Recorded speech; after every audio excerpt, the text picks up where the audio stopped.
So the problem we just looked at gave us a chance to look at a graph and then think about the asymptotes based on that graph. But example 6 then says, how can we do those same ideas starting with the function and not looking at a graph at all? So when you look at f of x here, on part A, we have negative 2x squared plus 1 divided by 2x to the third plus 4x squared. First off, notice it's a rational function because we have a polynomial divided by a polynomial. And then remember that the vertical asymptotes come from zeros of the denominator. Well, in order to find those zeros of the denominator, though, we also have to remember a reminder from before. So notice on the right-hand side, I made the comment about the fact that you find all of your asymptotes after simplifying your rational expression. Well, what does that mean? We need to actually look at the numerator of our problem, the denominator of our problem, and see if we can factor them, and then see if we have any factors that are common to the numerator and the denominator. We cancel those out first, and then we talk about all these asymptotes.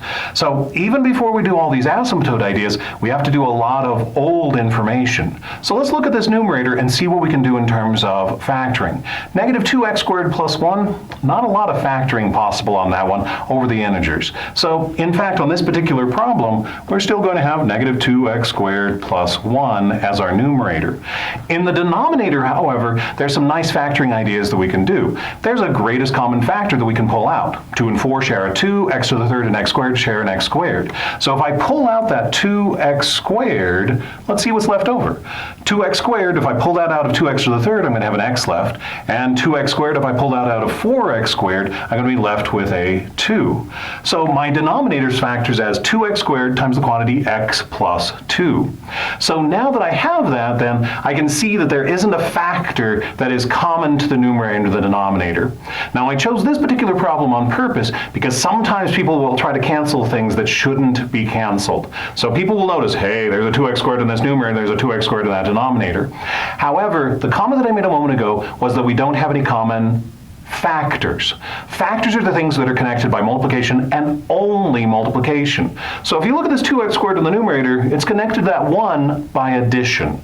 That means this 2x squared is a term in the numerator.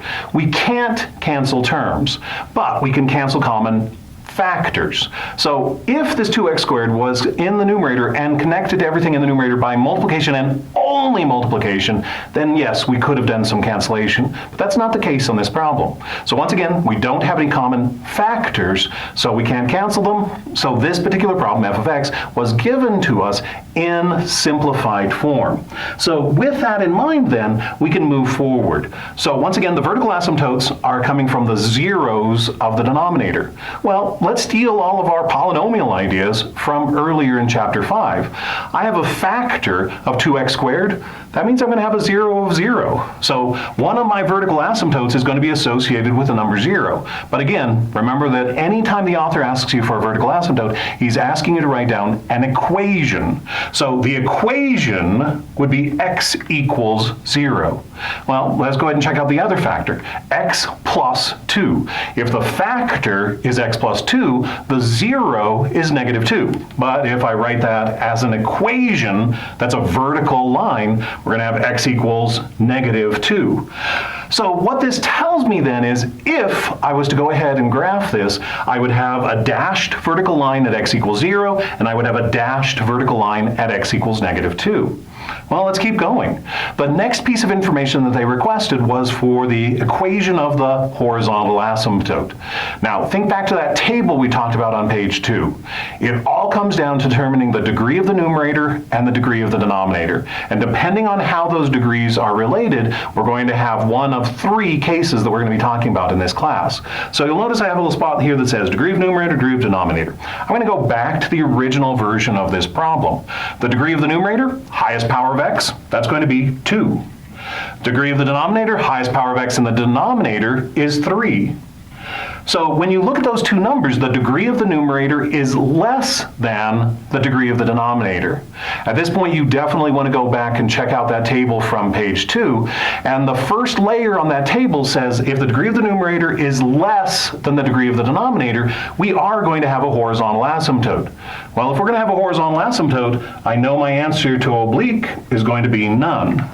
So now the question in layer 2 of that table is, what is the equation of that horizontal asymptote? Once again, on that first row in the table, it says if the degree of the numerator is less than the degree of the denominator, the equation for the horizontal asymptote is going to be y equals 0. Y equals 0 is the x-axis. So again, if this problem was asking me to graph, then I would know that I would have a dashed line, a dashed horizontal line at y equals 0. So now that we have that one done, let's go ahead and check out part B. So once again, I have to think about my asymptotes after I cancel any common factors. So I need to factor the numerator, factor the denominator. In this case, I can't do either. The numerator is already factored as much as it's going to be, the denominator is already factored as much as it's going to be, and as I look at these, you're going to notice we don't have any common factors. So this r of x was given to us in a simplified form. So now that we have that then, we can go ahead and check out the vertical, horizontal, and oblique asymptotes for this problem. Vertical asymptotes, once again, from zeros from the denominator. The x value that will zero out our denominator is 6. Once again, we have to write it as an equation though. So our vertical asymptote is the vertical line x equals 6. Now, in order to figure out our horizontal asymptote, we once again have to think about the degree of the numerator and the degree of the denominator. In this case, the degree of the numerator is 1. The degree of the denominator is also 1. So you go back to your table, and once again, the first layer of that table is going to determine if we have horizontal or oblique.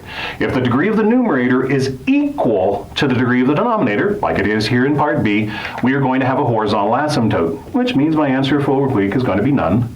And as you saw on that table, it says if the degree of the numerator is equal to the degree of the denominator, what we're going to have to do then is do a little bit more work to calculate the number necessary for our horizontal asymptote. So once again, we're going to find the degree pieces to determine if we have horizontal or oblique, and then we're going to use the leading coefficients in this particular problem to find that y value. Well, let's check them out then. The degree of the numerator was 1, so the highest term is 1, which means we're going to have then the leading coefficient of the numerator associated with that term that has a power of 1 on the x. So the leading coefficient of the numerator is 3. And in the denominator, once again, the degree is 1. Find that term that has that power of 1 and check out the number in front of it. Well, we've played this game before. If there isn't a number written, that means that it's a 1. So the leading coefficient of the numerator is 3, and the leading coefficient of the denominator is 1. If I take those two numbers and divide them, 3 divided by 1 is 3. That's going to be the special number associated with a horizontal asymptote then.